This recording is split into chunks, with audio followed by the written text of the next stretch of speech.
Now we're going live. Here we go. We're now live. Hey, Dan. Good afternoon, Kat. How are you doing? Well, with all the kerfuffle doodles that we get into and we're trying to go live, I'm doing pretty good. Kind of getting some humor out of this. Finding some humor. Well, we've got some content today. That's all I can do. We got some really good content. Yes. I'm super excited. What are you going to talk about today? Let's just summarize what we're going to bring to people today. We're bringing it, as they say. So what are we doing?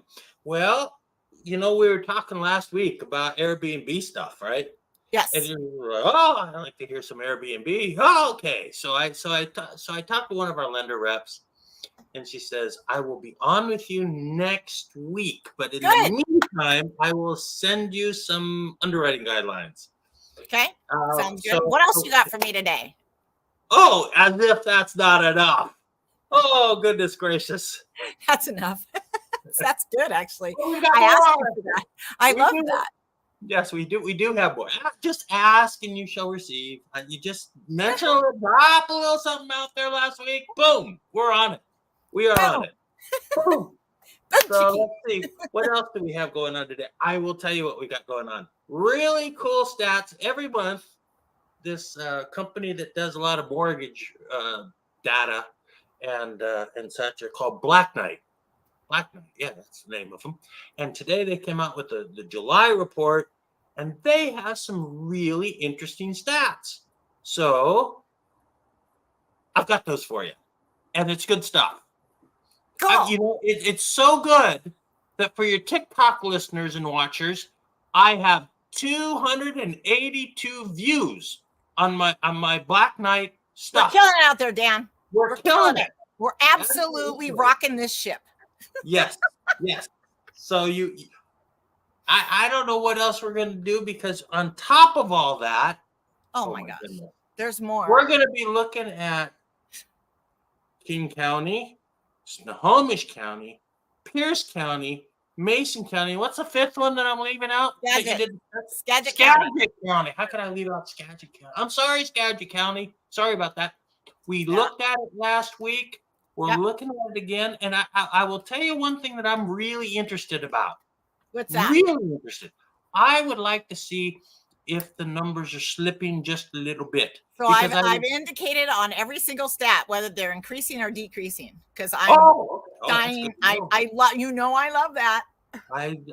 I'll tell you one thing in fact, you know what? Let's jump right into it. Let's jump into it. Yeah, let's do that. Okay. Go ahead. King County month supply of inventory is 1.25. That, my folks, is increasing. That's King County month supply of inventory has inched up from 1.2 to 1.25.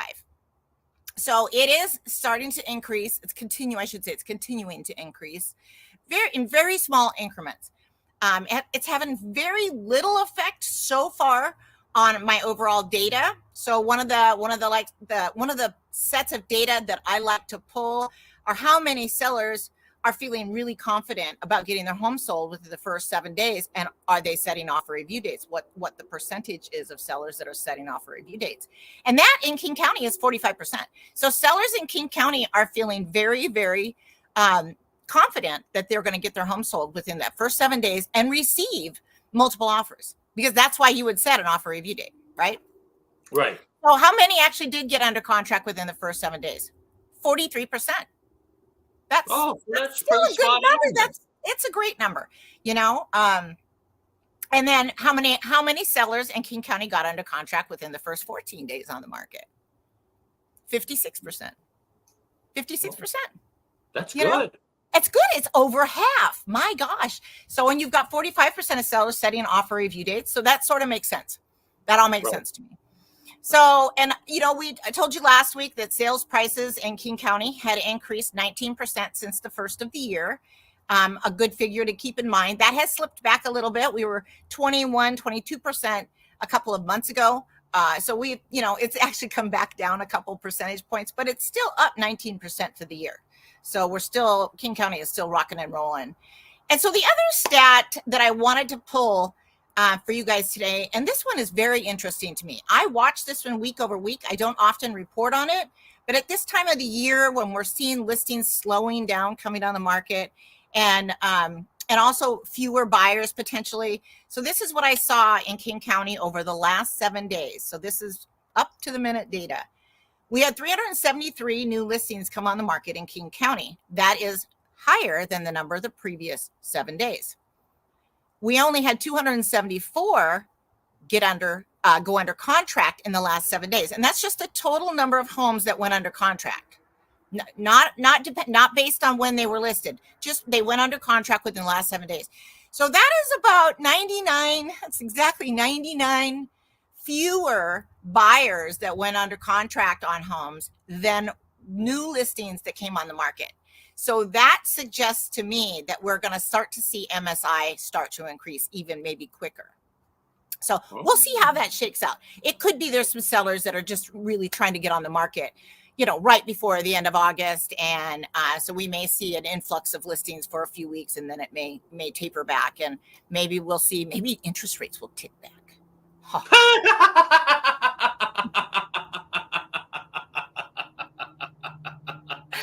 I know why you're laughing, Dan. Because I don't believe it either. But it could, they could come down to like 6.9. They could.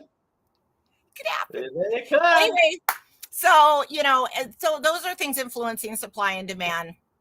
Interest rates are a huge factor. I shouldn't be such a skeptic, but for our new viewers, I was for a long time said, I think interest rates are going to come back down. They're going to come back down. We got inflation under control. We did. And Kat was like, I believe it when I see it. I believe it when I see it. And what happened? Kat was 100% right. Dan, I like it when you say that. I do like to be right once in a while. It's really fun for me. Really, as long as I'm right a good part of the time, then I'm a happy camper. I don't mind making a mistake because I just own up to it and go, yeah, see, I'm human. Okay, so here we go. Okay. Snohomish County. So Snohomish County, so they're inching up in month supply of inventory as well. They're up to 0.95. And I'm going, kind of going a little bit more into the details there, because normally I would just report 0.9, then I bump it up to 1 month. But I wanted to be very clear on King County and Snohomish County that it is a definite half a point tick up. What you can't see right now, but I pulled up on my end of things, I pulled up last week's stats. So I'm looking at King County, month supply of inventory, Snohomish County, month supply of inventory. I'm looking at comparing it to last week, and both King and Snohomish look like they're up just a smidge. That's right. Yep. 0.5%. Yep.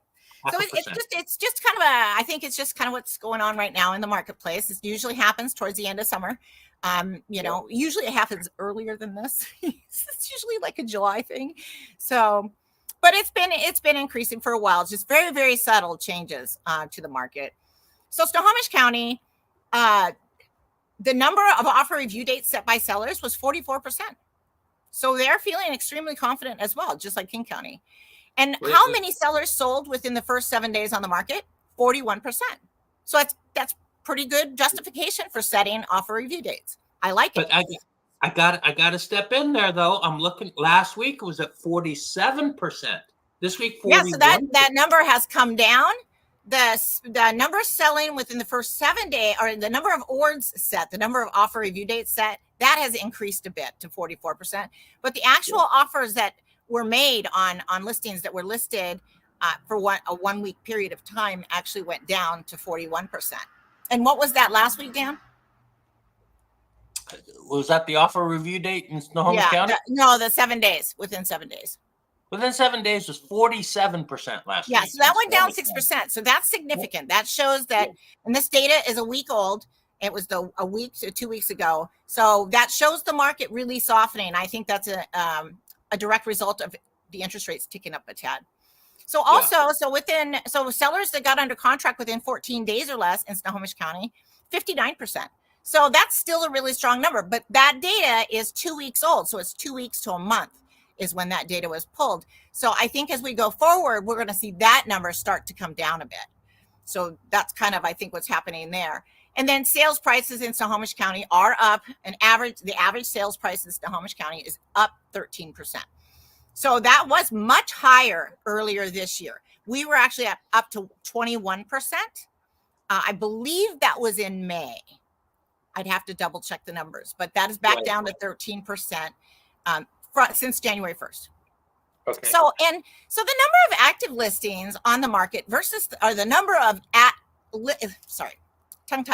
the number of listings that got listed, the number of homes that got listed in the last 7 days was 126, which was less than last week. You're laughing at me. I'm just smiling away. I'm happy to be here. The number of homes that went under contract within the last 7 days was 129. And that was less than last week as well. So, okay. How much was it last week? I don't have that number in front of me. Oh, okay. Sorry. Bad question. Bad question. All right. I'm going to. Okay. I'm shuffling things here. Oh, get my jacket off. I think I'm gonna have to do another one without a jacket, Dan, because I'm too hot.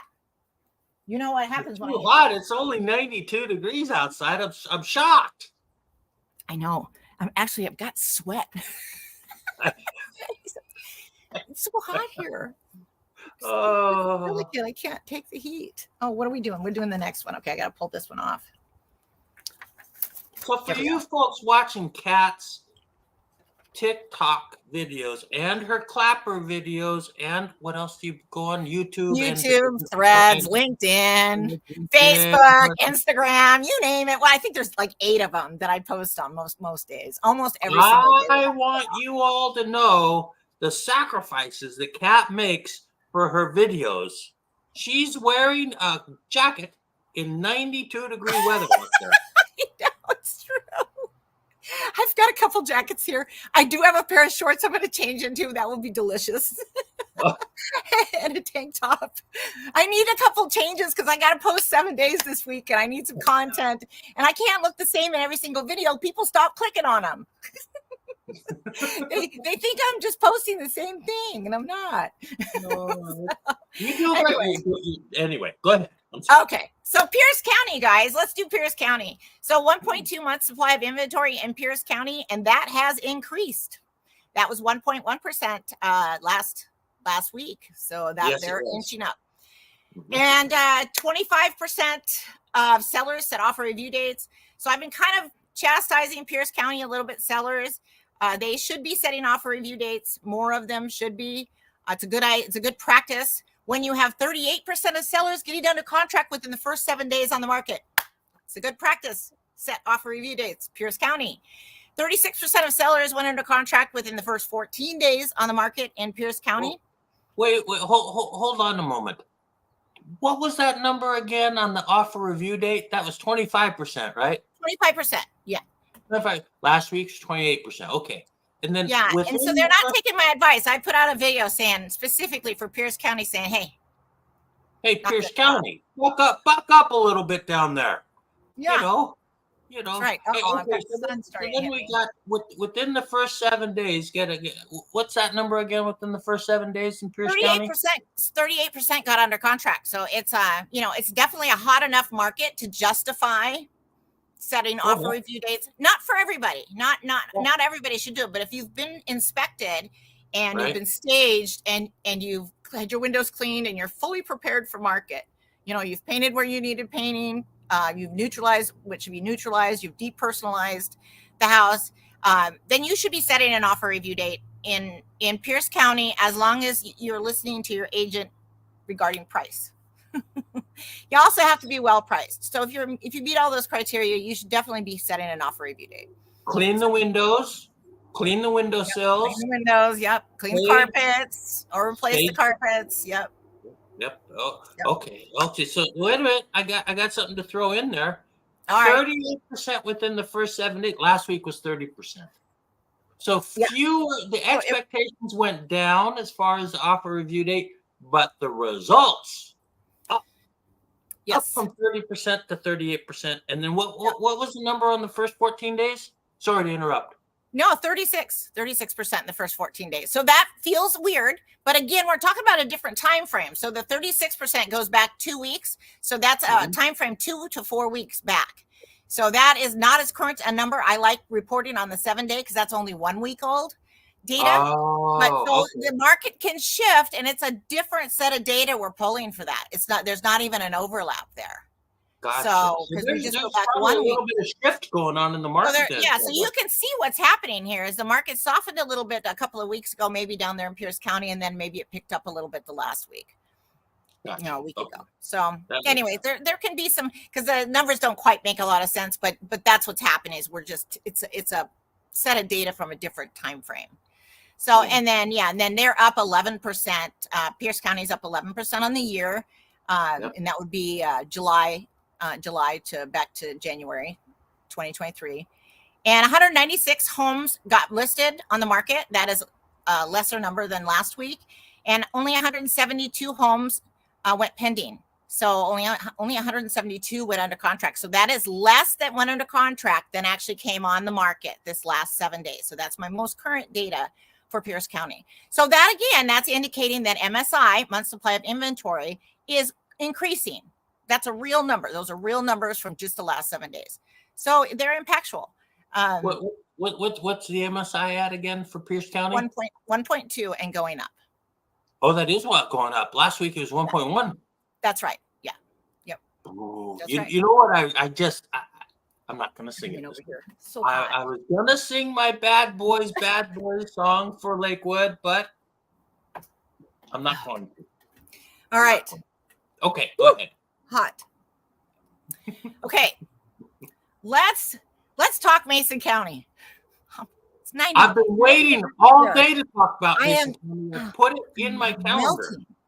Okay. Well, I'm going to make your dreams come true, Dan. Here we go. 1.5 months supply of inventory.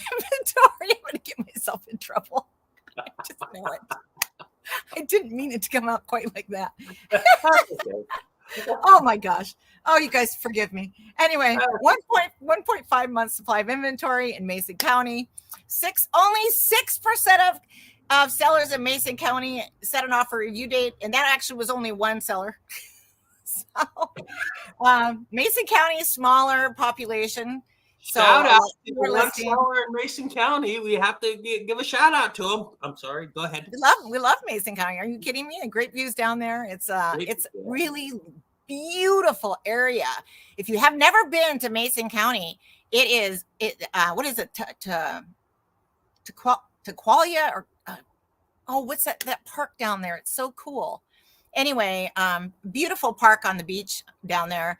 It's a gorgeous area. I have clients who live in Grapeview. One of them lives on Mason Lake. The other one lives on the east side, just across the street from the water. Both have great places. So it's enviable locations, let's put it that way. So, but anyway, so Mason County, 25% of sellers. Oh no, it's Pierce. Sorry. Got confused I digressed. Sidetracked. 38% of sellers. So this is what's confusing to me. So now we're in Mason County. We're talking about only one seller in Mason County in a 7-day period set an offer review date. Everybody else did not, but they had 38% of their listings went under contract within the first 7 days. So what does that tell you, Mason County? It tells an offer review date. We don't need a pinchy offer review date because it went up from 32% to 38%. Yeah, their market is holding strong. It's interesting with Mason County because the population is so low. Shut up. You're totally making fun of me. The population is lower, so a lot less homes are listed. And when I get to the 0 to 7 days data, you'll see that. So 40% of sellers went under contract within the first 14 days on the market. And it looks like in July that the homes lost 1% of value compared to January. And again, I think that could be just on which homes that sold that particular month. I think that's probably not true across the board. But we'll see a too small a data set. So 29 homes were listed in the last 7 days and 32 went under contract within the last 7 days. So that's if you have that month over month or week Yep. over week for a continued length of time, you're actually going to have your month supply of inventory go down. And Mason County did go down. I believe it was 1.9 last week, and it's down to 1.5. So they soaked up a little bit of inventory this week. So they had a good week a week ago. That is a good week. Yes, so it was a good week. All right, I am going to throw a jacket on against my will, so I can hydrate. Make sure to hydrate. I'm drinking. I didn't say what I was drinking. I'm telling you, folks, if you're watching this as a relocation viewer from outside of the area, you have no idea how the heat affects us up here. We are just not used to it. We're not built for it. We're not. We are not. I mean, it's Oops, my dress came way down. What happened here? Gotta fix that. A little gratuitous there. Okay. All right, we're back to the blazers, guys. I love myself a good blazer. It looks great. So Skagit County. Let's talk about Skagit County. So 1.2 months supply of inventory in Skagit County. 36% of sellers are feeling very confident about getting offers within the first week. So they set offer review dates. That's 52? Down. Well, yeah, it is down. No, you're fine. But get this: 52% of sellers got under contract within the first 7 days in Skagit County. Skagit County is that's a hopping county. It really is. There's a lot of real estate going on, a lot of real estate transactions going on up there. So 43% of sellers got under contract within the first 14 days. So again, that data is a little older. So the 52% is more representative of what's going on now. That 52% that's a big number. Is that the highest number of all the counties we're looking at? All 6 counties? I think it is for the first 7 days on the market. It is. Yeah. Yep. Yeah, they're cooking. Skagit's cooking, man. Yeah. So they actually looks like they've lost 10% in average home sale values since the first of the year. But again, we're dealing with a smaller data set, so that might not in fact be the case. So we'll just have to wait and see on that. 29% or 29 homes came on the market in the last 7 days. So 29 new homes. Hold on, I need water. So 29 homes came on the market in Skagit County in the last 7 days. 32 went under contract. So those are good numbers, because if that continued to happen, we'd have a month supply of inventory going down in Skagit County. Right. The supply of homes is shrinking. Which it did this last week. It's down to 1.2. So yeah, so that's what's happening in Skagit County. All right. What do we got next? Let's see here. We got more, you guys. Not done. That's just the stats for our local 5 counties here. Okay, so I really wanted to get into what the benefits. Actually, I want to do a clothes change. I'm getting into my shorts. Oh, crash. Jeez, I want my easel. Okay, I'm still here, guys. Is the easel still? Anyway, I got to do a quick clothes change. Okay. So while we're doing the clothes change, you entertain Dan. You know what I'm gonna do next live stream? I'm not doing it this live stream, but next live stream I'm bringing a joke book. I will tell jokes in between. What else are we gonna do to tap dance here?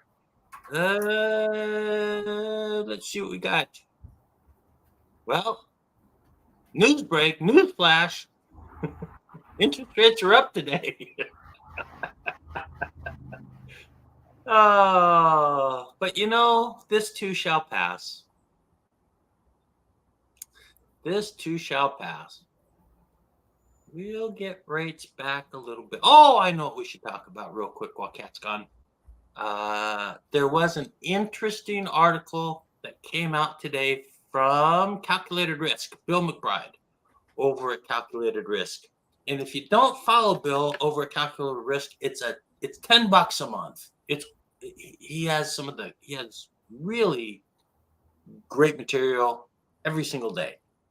One of the things he mentioned today was where are rates going to shake out? Like after all this is done, where should they be? And he was taking a look at the Fed funds rates and where Fed funds are going to go and the spread between Fed funds and all that kind of stuff. And he was looking at like 5.65 to 5.75 as a place where rates are going to shake out. And I think right now, as I was pricing things out, they were right around 7.1% today on a 30-year fixed conforming. So that's pretty interesting. You know what? While Kat is not here, let's go over to the Black Knight stuff. So I'm going to add something to okay, so let's go to the Black Knight and go to the national stats that come from Black Knight. Now, that just came out today, and this is coming back from July. But one thing that's really interesting is that the rate lock volume fell 7%. 7% in 1 month because, rates are up and all that kind of stuff. And you can see the market mix. You got 88% purchase and 12% refis. All I can figure out is 12% refis. There must be probably some divorces or something, and people have to refi. But I can't think of another reason to refi other than maybe a cash out here or there. So the month-end conforming rate at the end of July was 6.88%. We've gone up about 35, 40 basis points since. Okay, so that being said, I'm back. Let's go back. Let's get back to. So that was just a little tap dancing on my part, just to kind of. You did pretty good there, Dan. Well, that's impressive. Just call me Gregory Hines. I'm the third Hines brother. So just tap dancing away. Okay, so cool. What I want to talk about next is the benefit to sellers of having your home inspected before you go on the market. Yes. Very big concept, important, for so many reasons. This really is a benefit to sellers. This is not as much about the buyer as it is. This is all about the seller. This is gonna get you more money for your house and cause you less headaches later on. Oh boy, I got sun coming at me here. So let me tell you a story. I had a listing in South Everett. The sellers decided to go ahead and under my guidance and have it inspected prior to going on the market. We found in the crawl space the effluent from the upstairs toilet spilling into the crawl space. Huh? So that's a nasty mess. The beam underneath that drain pipe there was partially rotted through. Yeah. So we needed Environex to come out and decontaminate the space. We needed someone else to come out and make sure that the beam was not rotted through to the point of where it wasn't structurally supportive anymore. And so my seller got to control all of the professionals that needed to come out and handle that situation, including a plumber. So the benefit to my seller was it didn't cost them half as much money as it would have cost had they waited. And this happened when a buyer had their own inspection. Any number of things could have happened at that point. The buyer could have walked and just went, wow, this is disgusting. It's gross. I'm not going to buy this place even if the seller cleans it up. So this allowed the seller to keep control of that process and actually handle that before they put it on the market for buyers to see. And then we provided that inspection report, and that included follow-up photos from the inspector after he came back out and took a look at everything that was done, took new photos, and documented the fact that the seller had completed that item. So taking care of that situation. So that's one way it benefits you. The other way it benefits sellers. Oh my gosh, you guys, you can provide that inspection report to buyers.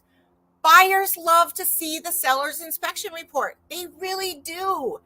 They don't want to have to pay for an inspection if they don't have to. Yeah. So if they can take a look at that, then they might be able to put together their offer, as long as your inspection looks pretty clean. They can put together their offer omitting an inspection contingency.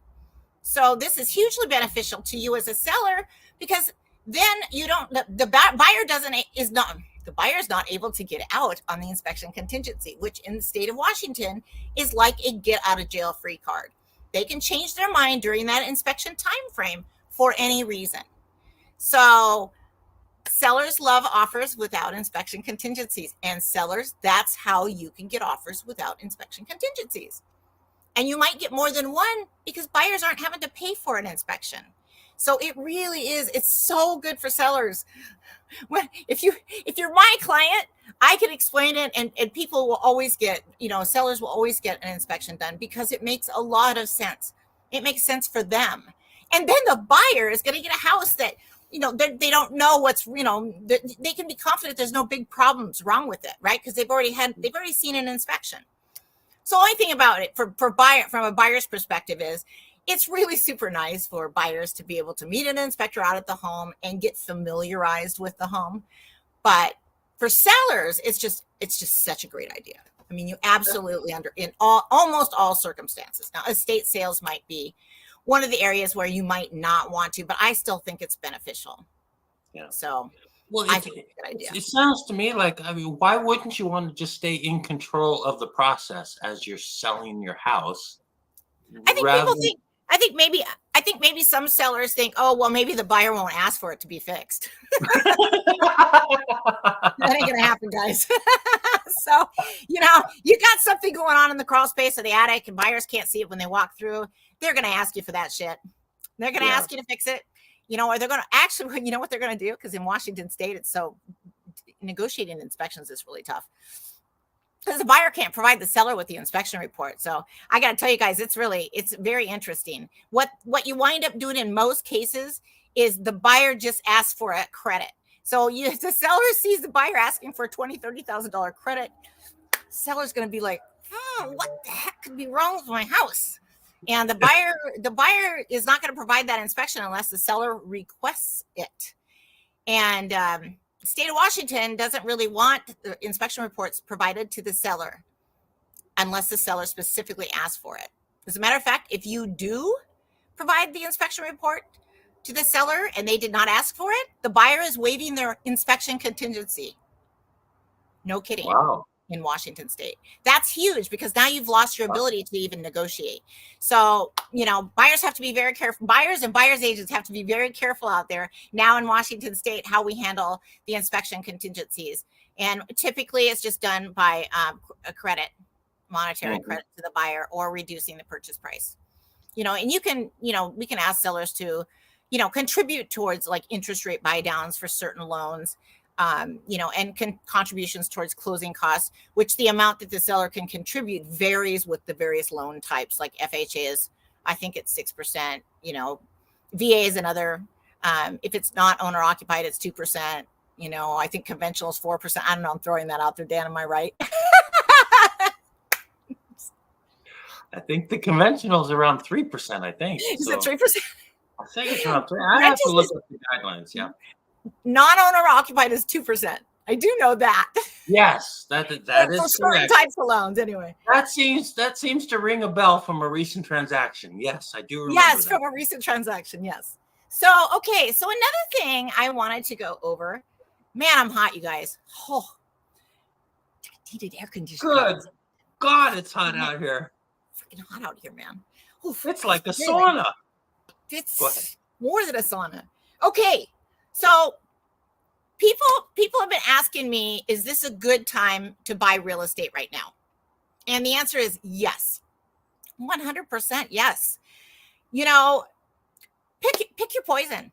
So higher interest rates now or higher home values later. Because when interest rates go down, competition for homes is going to be fierce, and prices are going to skyrocket. I can't get my words out. Prices are going to skyrocket. So, you know, it's, I think you're better off. I always think you're better off to buy the home at the lower price. Not that we have low prices right now. We don't. But it's going to be lower now than it's going to be in the future because we have a genuine shortage of homes for people to live in Washington State. A shortage of inventory in general, not just inventory on the market, but I'm talking about homes to live in Washington State. Hundreds and hundreds of thousands of homes we are short in Washington State. So Yes. the state has recently passed legislature encouraging, not even encouraging, but mandating certain communities and certain townships, enact ordinances that allow for ADUs, additional dwelling units on their residential properties, allow for homeowners to put 1 to 2 additional units on their properties, providing there's enough parking and they meet other guidelines. But Everett, for instance, has done that, and it looks like they're going to allow up to 2 additional living units, and they're going to allow those to be split off as condos. So then the homeowner can then turn around and sell those condos individually, and there'll be an HOA for the 3 properties if there's 3. So that'll be interesting to see how that's implemented. That was just passed by the city of Everett City Council, I guess it was a couple of weeks ago, and that'll be implemented shortly. So I'm not sure exactly what the expectation or the expected start date is on that, but that will happen soon. So very interesting.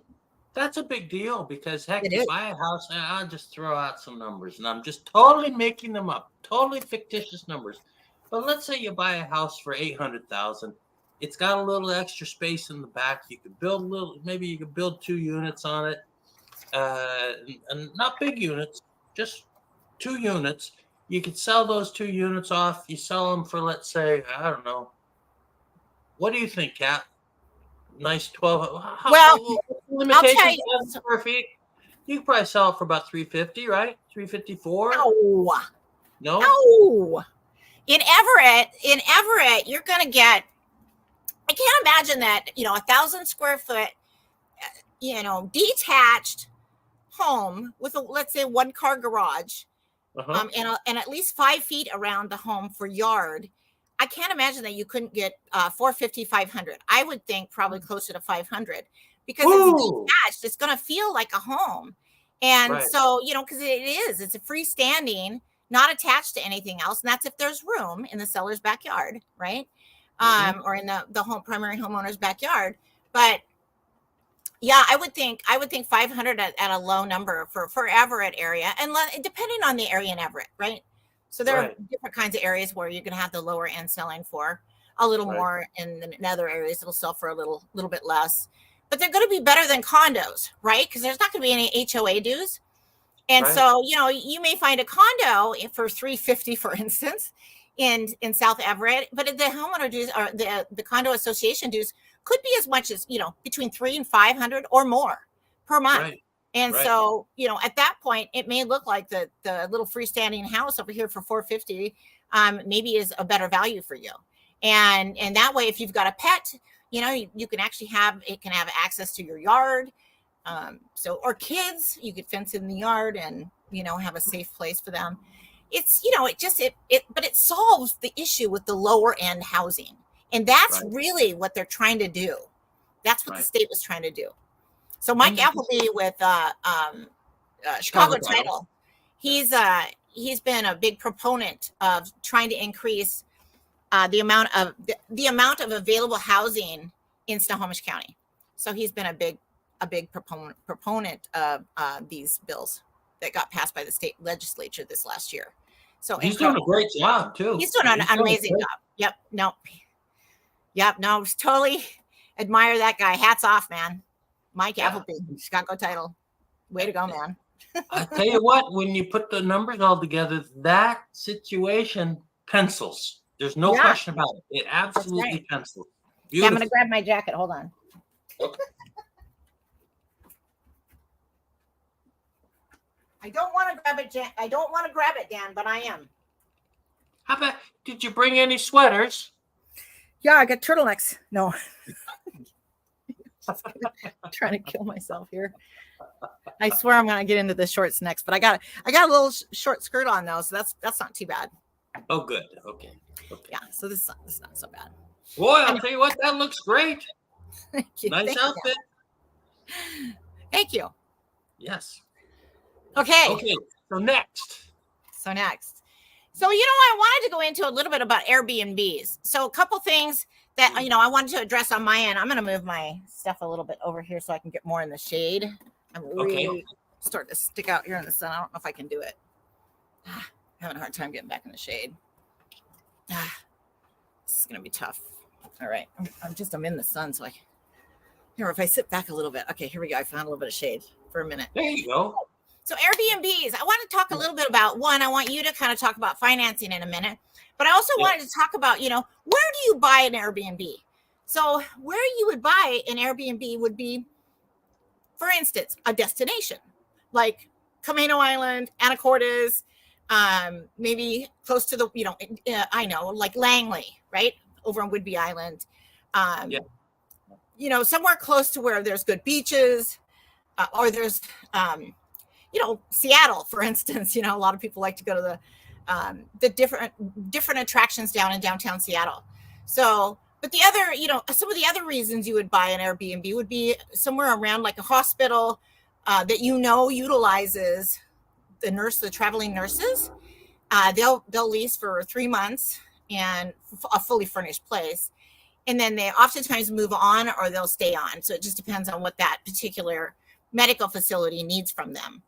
But and there are other professions that will rent Airbnbs for extended lengths of time like that. So it's an interesting niche that I don't think it's really well tapped yet. I think it's becoming more and more. And then you have to check with the city, the local ordinances, right, to make sure that Airbnbs are allowed in the area that you're trying to go to. I'm going to lose my battery here on my laptop. Oh shoot! Let me grab a power cord. Sorry, Dan. Dang it. Oh, no problem, Kat. Sorry, my computer just shut down.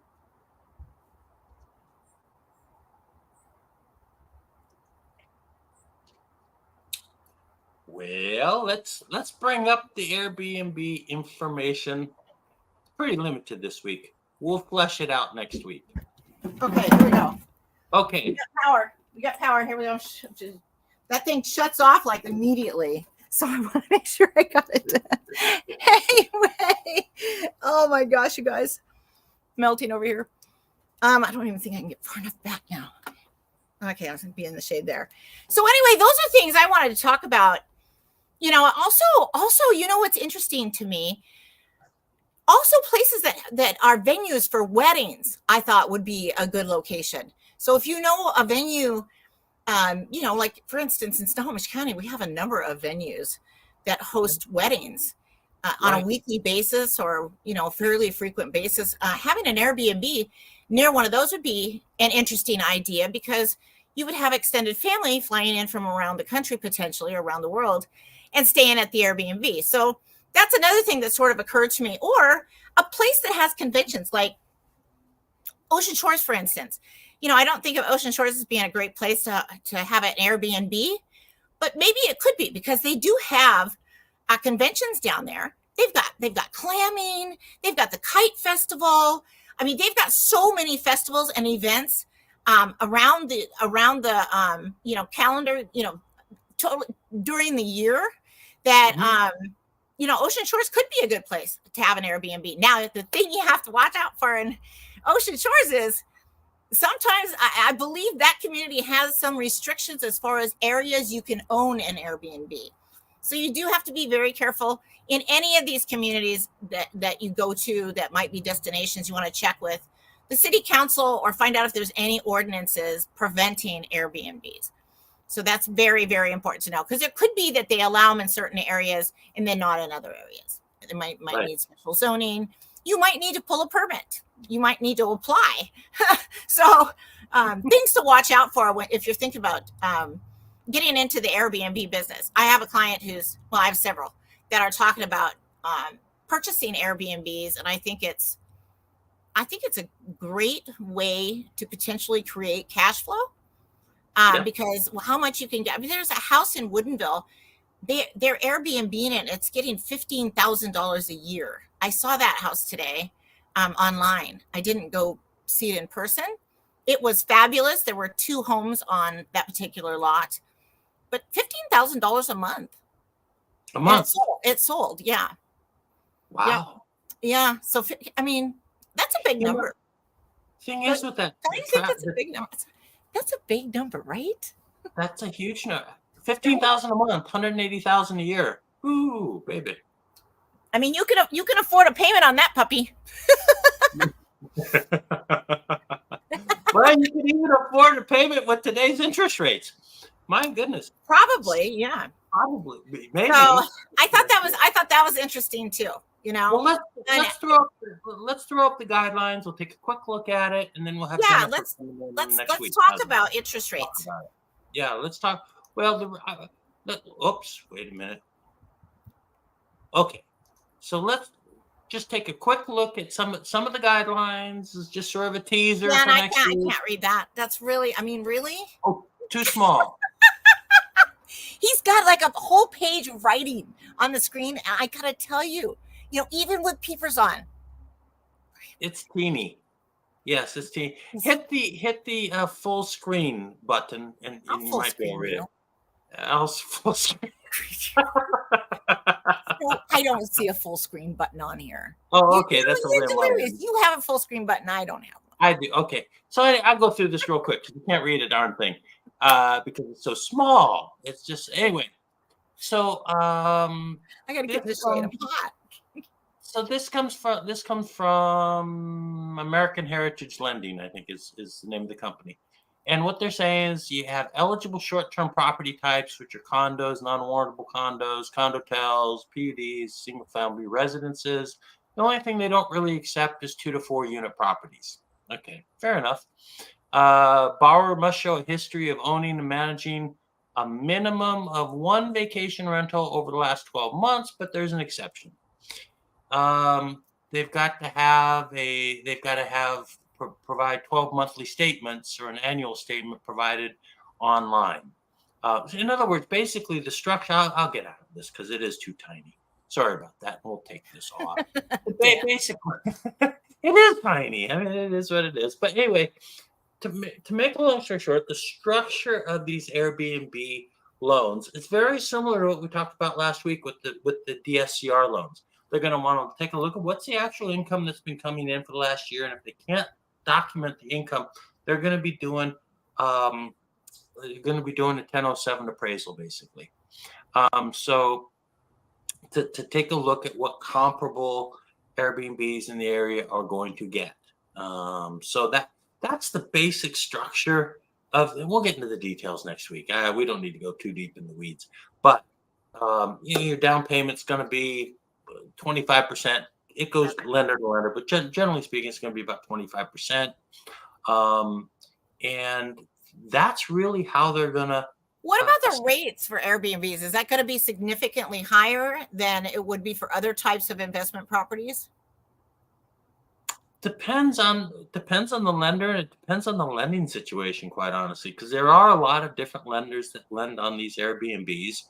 And if you've got somebody that's looking to, that might it depends. In good situations, the rates are very competitive, right? I mean, right now on, well, let's see, I'm trying to think. Let's say on an investment property, rates right now are around 7.5. Okay, on a conforming investment property, 7.58, 7.5, something like that. They're going to bump that up a little bit, but not too much. You might be in the 7.75%, 8%, 8.25% range. But the thing is about these Airbnb properties is that there are loan types, is that there are a lot of different situations that people can qualify in. And so the more caveats that you have as far as the considerations are,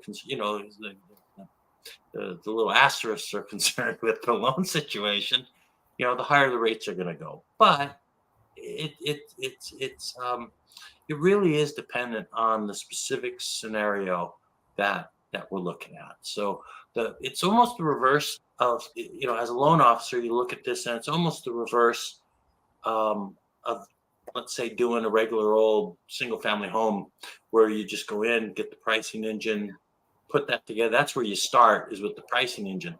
When you're doing either a DSCR loan or a Airbnb loan, because the structures are very similar, what you're really doing is you need to get the loan scenario first and then shop the lender second, if that makes sense. It's almost the opposite of the Right. approach, almost the opposite. So what you're trying to do is figure out the best rates for a specific loan scenario, but you just need to get that loan scenario tamped down first, right? So that's sort of the nuances between the two.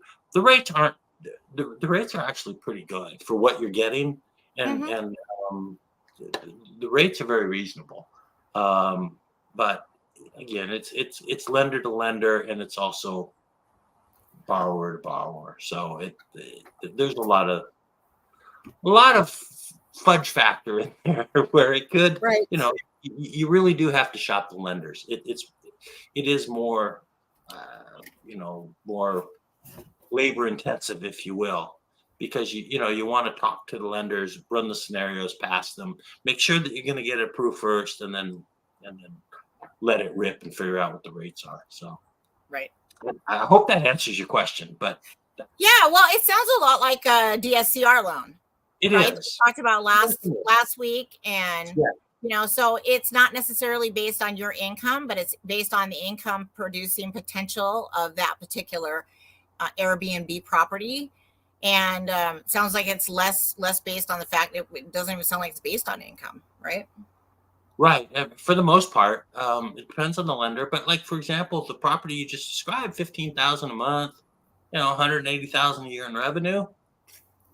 That's there's got to be some costs involved there. I don't think that's probably net, but I'm not sure, right. But I thought that was a huge number.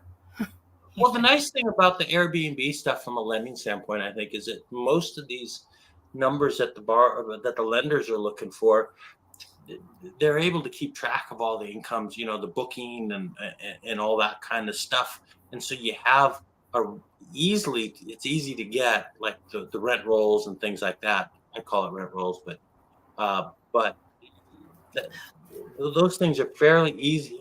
They're really easy to get actually now. So you can get a really accurate assessment quickly. On where you're sitting. I love it because it's based really on how much you can make from the Airbnb, and not necessarily as much on, what your bank statement looks like. Well, and the thing, and the beauty of that type of property, whether it's DSCR, Airbnb, or something like that, it's perfect for somebody that is looking to get into real estate as an investment property, right? I mean, because you don't have to worry about the income, your own personal income. What you're looking at is the income that's being generated by the property itself. And so if you're going out and you're scouting out a bunch of different properties, you take a look at which properties are, you put together a little ratio of the rents that are coming in versus the price that you're paying, you can find some really lucrative rental properties, and they might not be in Seattle proper. They might be in the outskirts. You never know where you're going to find some of these really fantastic values. So it's a different way of. Well, and it's interesting because there are going to be places where you can do our Airbnbs.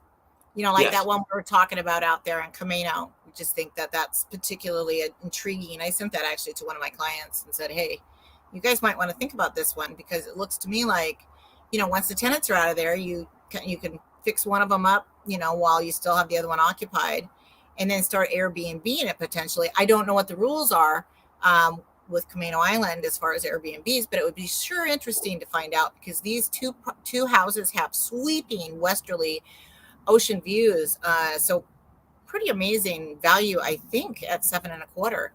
Maybe you could pick them up for $700, but and in Camino Island is a destination. I'd say, but not as much maybe in the winter, but for sure, in the spring, summer, and fall months, people go there to hike, get away from the city. Although you can't get away from traffic, it's hard to do that.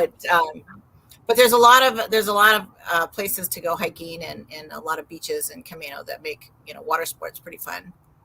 Yeah, So, it is. It's but a beautiful area. Yeah. It is a gorgeous area, and it's always a little cooler there than it is where I'm at. Cathcart, Clearview, Washington. It's always a little warmer here than it is up there, so it can be a escape from the summer heat as well. But I think thinking about just buying a regular house, and in an area where there's traveling nurses, I think sounds incredibly appealing. So like if they hire traveling nurses on a regular basis, I think the idea would be to find out which medical institutions actually utilized traveling nurses, as a big part of their staff for most of the year. And I would be, targeting maybe those areas. If you wanted to do longer term Airbnbs, like for instance, the 3 months, and that just means you've got somebody in there. It's not going to be as lucrative, right, as if you're doing, weekends or a week at a time. That would cater more to people coming out visiting for, a family vacation or, for an event, for like a wedding or, that sort of thing, the short-term Airbnbs. But this would be like a 3-month long Airbnb. And that could be, I think that's appealing, really, because you don't have the turnover. So you don't have the, the constant having to have it cleaned, et cetera, and dealing with all the different people, right? Because you're paying a management company to handle this. Most people aren't going to be doing this on their own. That's right. And the nice thing about, the traveling nurses, it's wonderful to have, your property booked for 3 straight months. You don't have all the anxiety. Are we going to rent out this weekend?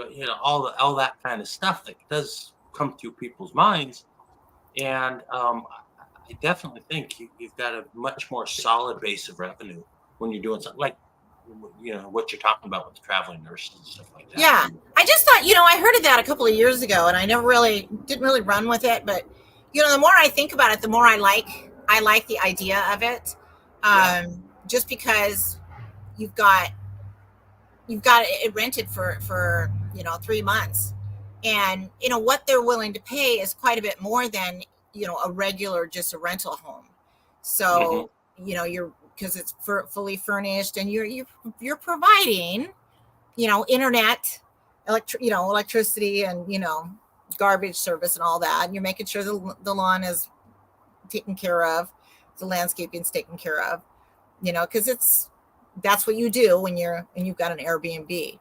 So it takes all those other financial obligations away from those traveling nurses. They only have to worry about the cost of their lodging, which makes it easier for them to make the decision whether that's a place they want to be or not. Yep. So I think that's why it works so well. Yeah, no, 100% right. It's a great niche. It's a great niche. I think so too.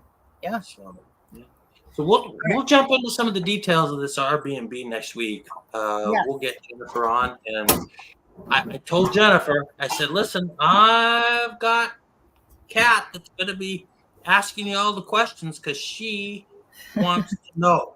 That's what I told her. You've got, I'm not going to be asking too many questions next week. But, I'll move into the shade, Dan. Okay, Kat. I'm moving. I don't know how this is going to go, but we're going to do it.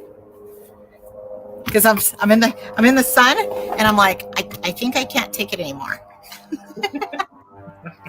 So I thought I would just, relocate myself really quickly here. Although I think I'm going to be back in the sun in a second, but here we go. Let me grab my stool. I like to lean on my bar stool. Yes. So here we go. We've got my clean house that was just pressure washed behind me. What are we seeing? I guess we're seeing maybe my window or something over there. Anyway. By the way, for people that are not necessarily in the know, right? I'm going to tell you a little inside information here. Kat is one hell of a great carpenter. Oh my goodness, she makes it happen. I'm telling you, that was very impressive. Because you were doing you saw my mad carpentry skills video, didn't you? Mad carpentry skills, yes. I was seriously, I've been saying some of this stuff tongue in cheek, but the honest truth is, I was very, very impressed. I really was. I had a guy call me from Eastern Washington and go, "Man, what can't you do, Kat?" He's like, "Hey, do you have a table saw?" I'm like, "Of course." Like, what carpenter would not have a table saw? I have a bandsaw too. I got lots of tools. I mean, I got a grinder. Anyway. No, I just want to throw that out there. I was very impressed. So there we go. Thank you, Dan. Well, the belly band needed replacing on my house before it got painted. It's not been painted yet, so it's just clean now. But when I started removing some of the belly band that was obviously rotted on my back porch, I thought, well, let me just check the rest of it. And all needed replacing except for maybe one board. So I just took all of them off. So I ended up with like 10 1x10 by 8 footers that I needed to buy to prime with kills, because you got to prime your cedar boards with kills 2 or 3 times. And I just coated them around on all 4 sides just to make sure that the cedar wasn't going to bleed through and to try to preserve the life of the cedar boards. And and then I measured them, took off the old ones, installed the new ones. I'll tell you what, that looked impressive. You were working. I was working. I know. And so I videoed myself cutting the wood is what I did, because I thought maybe it might make some fun videos for my grandkids to take a look at. Oh, there's Grandma Kat.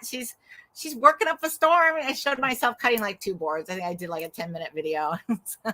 And then for posting purposes, I boiled it down to 21 seconds. But what are 21 seconds it was? It had an impact. That's all it was. And then I put that Lil Boo sang music to it. Yes, that's right. Yes, I do remember that. Yes. Which is like, that's exploding in the internet world. I did not go viral, I don't believe, but a lot of people have gone viral using that music. But I was very attracted to the music, so I thought, well, I'll just use that. Anyway. Oh gosh. Hey, Dave and Lisa, if you're out there, hi, man. Hi. I'm not sure if you guys are watching today. I meant to say hi sooner, because now it's been an hour. Maybe you're not with us anymore. But I thought I'd say hi. Oh we should go look at houses on Camino soon. You guys, we need to find you something. It's true. It is true. We got to get them, David, Lisa, man. We got to get them into something. Oh gosh, well, it'll pop up. Camino Islands. Start listing your homes. My clients make choices. Yes, that's right. That's true. It is true. Choices. We need choices. Choices are good. Oh my god. Oh gosh. Okay. What else? You got anything else, Dan? Let me see here. Maybe. Oh yeah. Do you want some boring stats? I'll throw up a boring stat for you. A couple boring stats. Okay, I'm just shifting myself a little bit over here, keeping myself out of the sun, because you know what happens to me. The thing is, you can't really see this too well unless you have the full screen. But here we go. Look at me getting good at moving my stuff around. Here we go. So I'll read it off because you can't really see too well. Number 9, we are the Seattle metro area. Seattle, Tacoma, Bellevue. We're number 9 in the country. Number 9. That's pretty good for the area. Number 9 in the country for what, Dan? What are we talking about? For rate locks. Like. Oh, we're number 9 for regions in the country that are getting rate locks? Yes. So in other words, the rate locks go with the loan. We are a hot market here in the Seattle area. I mean, we really are. All things considered, we are. I mean, this area it's on fire. It really is. I mean, when you've got, even if it was like 25% selling within the first 7 days, that's a hot number. That's amazing. Well, that means you do everything right. You get multiple offers. Yes. And the thing is, we're gaining ground by treading water, basically, with these other areas, because for this period, for this month to month, Seattle, this area, we were down just 0.9% in terms of the number of rate locks we had. And New York, number 4, Chicago, down 13%. Oh, they're getting trounced. You got Phoenix. All right, You probably can't even see it. I'm going to have to do something percent about volume. Okay, blowing so this up. Yes. So, and then you go down to like Los Angeles is down 8.7%. Phoenix, Scottsdale, Mesa, down 12%. you mean We're for the doing number great. of people getting rate locks? The number, yes. So basically, the number of loans that are going on. Boston's down 19%. Boston. And where's Seattle in that? We're number 9, but we were only down 0.9%. And So we're not off that. Is that month? That's month over month, right? That's month over month. Yeah. Okay. So we're basically doing pretty well. Yeah, real well. Yeah. Let's see here. What else do we have? I feel like the number of buyers is staying pretty consistent. It's the number of sellers that have been putting listings on the market that's been increasing a little bit. So I think that's the dynamic that's going on right now. But there's still a lot of pressure in the Seattle market. Seattle's out, Seattle, Pierce, Snohomish, Mason, Skagit counties. There's a lot of pressure in those areas for housing.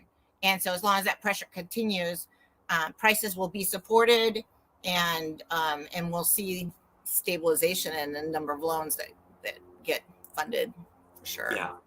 Well, we are kind of down to the nub as far as the number of people that can afford to buy a house, and you can kind of see that in the numbers. I mean, I hate to put it that way, but it is what it is, right? And so what's really determining days on market and all that kind of stuff, it's the number of sellers that are coming on the market, because the number of buyers are going to stay reasonably constant. They're not going to go down that much from here because they're about as low as you're going to get. Yeah. So, I mean, a little gallows humor, but it's true.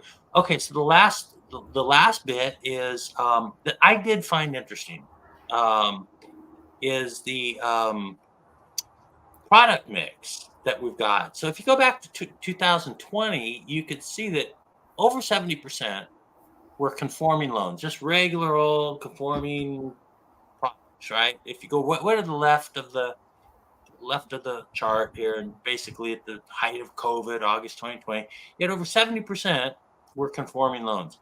That number has dropped a few percentage points to right under 60%. Well, it's dropped.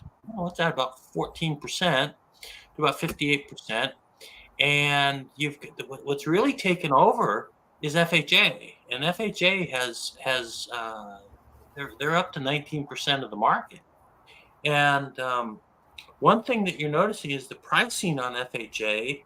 If you price out, let's say, a 3.5% down FHA product versus a 3.5% down conforming product, FHA is a lot cheaper. Their rates are a lot lower.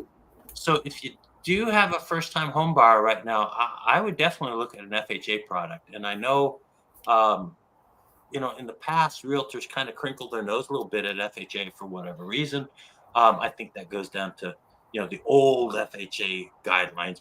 But I'll tell you, mathematically right now, if you run a comparison with FHA and conforming, and you're in that 3 to 3.5% down range, then FHA actually is a better deal right now. So I just throw that out there. Yeah, no, I love to hear that, And I don't think most people really have a problem with FHA loans. Honestly, I really don't. Right.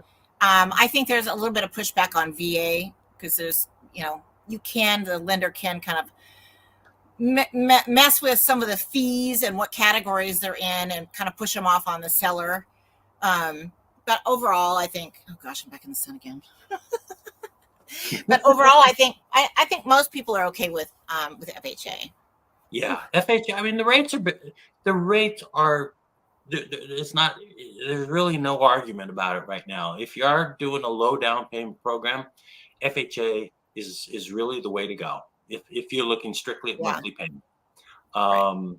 And the fact of the matter is, you're going to get the loan closed just as fast on FHA as you will on a conforming. It's not any more difficult or less difficult or anything like that. They're both, they're both the same as far as getting them through the system. So that's just something to throw out there. There's a reason why FHA is gaining in credibility and gaining in market share. And the reason FHA is gaining market share is that the rates are better right now. That's just a fact. Right. So if you do have a question about doing some loan comparisons, I'll probably be throwing an FHA loan in there for you to take a look at, because they are the best monthly payments right now. Well, it's good to have choices when you're a buyer. It's good to have choices. Yep, and there's a downside to it. I will tell you that much. Also, there's a downside to it Because you can't get rid of MI, right? Can't get rid of the MI is a difficulty, and then you've also got the permanent MIP, mortgage insurance premium, that goes on the back end of your payoff. So that's an issue. But Yeah. it just depends on the situation. It really does. But if you're looking strictly at the monthly payment, which at these rates people are doing, then FHA makes a lot of sense. So other than that, I'm done. Are you done, Dan? Look at me. I'm holding this guy to try to shield myself. This big giant reflector. I've just got holding it with one arm and resting it on my deck railing so I don't look completely obliterated from the sun. But I got to tell you, it's a windbreaker too, so it's kind of making me hot and steamy. You're going for ratings again, are you, Kat? I have to watch what I say. Oh my gosh. Things come out a little bit racier than my intentions sometimes. That's not necessarily a good thing when you're on TikTok or Facebook for that matter. The Facebook police and the TikTok police, man, they just shut that shit down. Well, that's all right. TikTok's a little more lenient, I have a feeling. Try not to piss anybody off. Break any rules. Yeah, it's all right. Life goes on. Well, that's about it. Any questions from you, Kat? No, I think we covered some good stuff today. Yep. I wanted to make sure we went over all the counties very thoroughly. I think that's all interesting data. I think, some of the outlying counties are not necessarily following the suburban trends, because overall in the suburban areas, we're seeing kind of a softening. I think that the outer lying counties, Mason and Skagit, are I think they're pretty stable price wise, and less impacted by the increase in interest rates. Obviously, they have less sellers as well as we do, right? But I think, when people need to buy a home, they need to buy a home. Like I was showing down in North Seattle Shoreline area this last weekend on Sunday to this darling couple. They both work at Amazon, and they just want, they've been renting and they just want a place to call their own. And then in a few years, they'll turn that into an investment property and they'll rent it out, whether they do Airbnb or they do just a traditional long-term rental. They'll decide that at the time. But we're looking for something that has a garage and has usable spaces. So when we were looking at 1,500 square foot new construction, the primary bedrooms were too small. Couldn't really hold a king size bed. Wouldn't fit a king size bed. Some of the living spaces were kind of small as well. So when we got up more towards 1,700, 1,800 square feet, it became a lot more. They could envision themselves living there a lot more easily. And the other thing I told them was, not only does it need to be really obviously livable size-wise, but it also needs to have some kind of parking. So it should have at least a one-car garage and at least one other dedicated space. So because when you're in those areas, it sometimes can be really tough to find parking. And you don't necessarily, it's going to be harder to find a tenant in the future with the way we're building apartments around here and high density housing. Street parking is going to become more and more difficult to find. So I think when you're buying investment properties, you need to be cognizant of that you have some parking designated. Or something you're thinking ahead and planning on converting into an investment property. Yeah, totally. We saw we saw one down in Lake City. Oh gosh, it fronted sort of a busier street, not a super busy street, but a busier commercial street. And they had, so there was the front door that led from that main street, and you parked around back and you pulled in the garage from the back. But there's another door that was just to the right of the front door that entered into what you could use as a service professional space. like a tax accountant or an attorney, and it either could be utilized as a bedroom for that unit, which that would have made it a 3-bedroom, 2-bath plus a 2-car garage, and then you had the space that you could rent out as commercial space because it's in mixed use residential. So very interesting. I thought it was fascinating. And so that unit, that little, like I said, it could be a bedroom or an office space. So it had a big, tall glass door. It had big, giant windows, floor to ceiling. So really cool. And then it also had an attached bathroom. So if you buy it as is, it will only have a toilet and a sink, but it's big enough to add a shower or a shower tub combination. So if you wanted to buy it and add that shower tub combination, now you would have a full, essentially another primary ensuite downstairs. So I just thought it was interesting. I like the idea of being able to rent that space out, and there's a deadbolt on it. You could deadbolt it, and that renter would have total privacy, and they could have street frontage there. So for walk by traffic. And, and then your front door would still be on that main street, which is kind of fun because you walk out your front door, you can go out your back garage, right? So anyway, I thought it was a novel idea, and they're selling them. I think it's really cool. I think that one was $750, and I think it was right really close to 1,700 square feet, but a really, really nice, well laid out unit, really nicely laid out. What's interesting is how our conversations that we're having, and I think the conversations you're having with your buyers, the one thing I'm seeing that's in common is that people are more flexible these days of maybe figuring out how to rent part of the property. It's part of the property out, let the property pay for some of it, as opposed to just whatever income you're making, and try and defray some of the outrageous costs that I shouldn't say outrageous costs. I'm in the mortgage business, but it's expensive as heck. When you have high prices and high interest rates, and high interest rates, you have to be creative on some of these things and how to make the payments work and everything. So you're not. So I was talking to the listing agent, and we both agreed that you probably should be able to rent out that little. I don't know how many square feet it is. 150, 200 square feet, 300, somewhere in there. Probably for maybe $1,000, $1,200 a month for a professional to occupy that space and run a little business out of there. I just thought it was really cool. I mean, for one thing, just to me, having the enormous windows and the glass door in there, I just thought that was so cool. You have your own entrance. I just think that's neat, right? So, you could. I don't know what Airbnbs look like down there, but if you put a full bathroom in there, I mean, I could see somebody at Airbnb in that, and then you'd have nice big curtains that cover that at night. But how fun would it be to people watch during the day? And watch people walk by, and you go to downtown Edmonds and like on Fifth Street, I think, on downtown Edmonds, and they have a lot of those or a few of those type of properties as well, like where you have a house and then you have a lawyer's front. Right.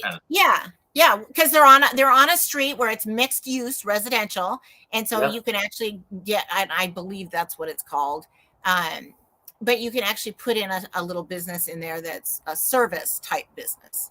So not necessarily retail. I don't think. I think they're thinking maybe, I don't know if you can do like a beautician or nail place. I'm not sure if they would allow that, but certainly tax accountants, lawyers.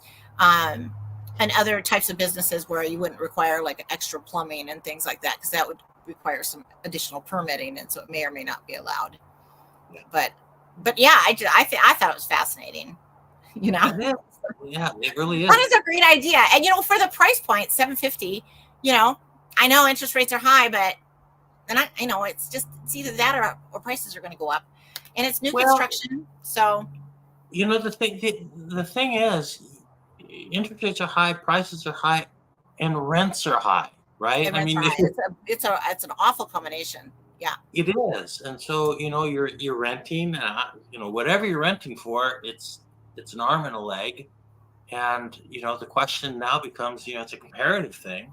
Would you rather be paying the landlord's rent, or would you rather be paying your own rent? And that's Yeah. kind of the choices that you have sometimes. So it does take a level of creativity to navigate these waters these days. And that's the You one thing I have to admit with our, I'm gonna give a little plug for my little company, but for next, well, my Next Mortgage is not a little company, but one thing I do like is we do have just a ton of loan programs. We've got like 220 lenders or something like that. I mean, it's a lot of lenders, a lot of loan programs, and you kind of need to have that so you can take a look at all of these different niches and find the appropriate lender. It's not one size fits all like it was 2 years ago.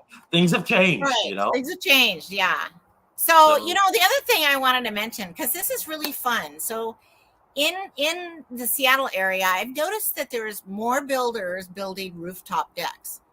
So my clients and we saw one on Sunday, and it oh, was not a small rooftop deck. It was enormous. It had to have been 400 square feet, if not more. And it was I think it was four stories up. It was phenomenal. You could see Seattle, downtown Seattle. It was just amazing. I like the trend. yeah. And Well, my clients now, they want a rooftop deck. That's the only bad thing about this, because I'm gonna have a hard time finding another one. The only other one that I know of is over $1 million over by Green Lake, and they don't have garages. So they're bigger, but they don't have no stinking garages, and they're more expensive. So, but this one, man, even though the floor plan wasn't exactly what they liked, boy, they were in love with that rooftop deck. And I got to tell you, I was wowed. yeah. It was amazing. But anyway, I just wanted to share a couple of fun things that we saw over the weekend. I love showing buyers homes, and so this was kind of fun. Just a lot of fun. As much as I kid about the Seattle area a little bit, I gotta admit, I used to live in Seattle, lived on Capitol Hill, had a rooftop spot, right? And it was right at the top of there's like this, I don't know what you call it, like this ledge. It was down way at the end by Broadway, and you go up Mercer. You get up to the top, it's about 4 or 5 blocks up. And boy, the views that you've got. That's the thing. It's all about the views, and also there's big trees around, but there was nothing obstructing your view. I mean, there was nothing obstructing the views to the west. And so part of your deck would have been shaded at some point during the day, but you could always get in the sun. That's what was really so cool about this rooftop deck. You didn't necessarily have to go out there and just be in the sun. Right. You could actually find a little shady spot on the warmer days, and that makes that rooftop deck a heck of a lot more usable. Yeah. Well, there's a lot to be said about a rooftop deck, looking out over the Puget Sound, barbecuing, and a glass of wine. And just the level of privacy of being 4 floors up without having a bunch of other people around. I think the next unit over, I think they were down about 4 feet. So you were the top one, and the level of privacy up there is incredible. So you could be up there, have 10 people up there, and no one from down below, nobody on the street side would even know they were there unless they're standing at the edge. That's pretty cool. I just thought it was cool. You could play music. You could, be fun to barbecue. And I don't know. I just thought it was the neatest thing. New construction, and I not always a fan of new construction, because a lot of times they're using products maybe that haven't been tried in the Pacific Northwest for long enough. And sometimes products fail, like we saw in the late 1990s in the early 2000s with the siding issues, right? Right. Anyway, what was it called? What's the name of that siding? I've always known. Gosh. It's like we never talk about it anymore, because almost all the homes that had that siding that failed have been replaced. Because of the new transactions, right? Because another buyer goes to buy it, and the inspector identifies that this is the failed siding that has been identified in a lawsuit, and then the seller will most of the time either credit the buyer or have the siding replaced. So that took place for many, many years. So we don't see very many homes left with that type of siding that hasn't been replaced with the newer generation, which is holds up fine in Washington State. I can't remember the name of that siding. That's really bugging me. It is me too. Dang it. It's Hardy? not Weyerhaeuser. It's not, The Hardy siding or no? No, the Hardy is fine. Hardy's It's fine, it's the essentially press board, right? That old yeah. It's not the cement board. It's not the cement based. I can't remember. You know what? It's so funny because we dealt with those lawsuits for so many, with that failed siding for so many years. You'd think I remember. It's been so many years since I even heard anybody mention it. Oh, hang on. We've got a comment. Oh, we do? Yeah. Maybe it's just showing up on my end of things. We have a comment. It looks like from your brother. Oh, really? Dave? David Howard. Hi, Dave, are you watching, Dave? Hi, Dave. Hi, Mom. Hi, Ashley. Oh, my God. That's too funny. Hi, you guys. So I've got a comment over here. Somebody tick to clip drop says, I got a spider behind me. I don't see it. Yeah. I don't see no stinking spider, but maybe he's there. I believe you.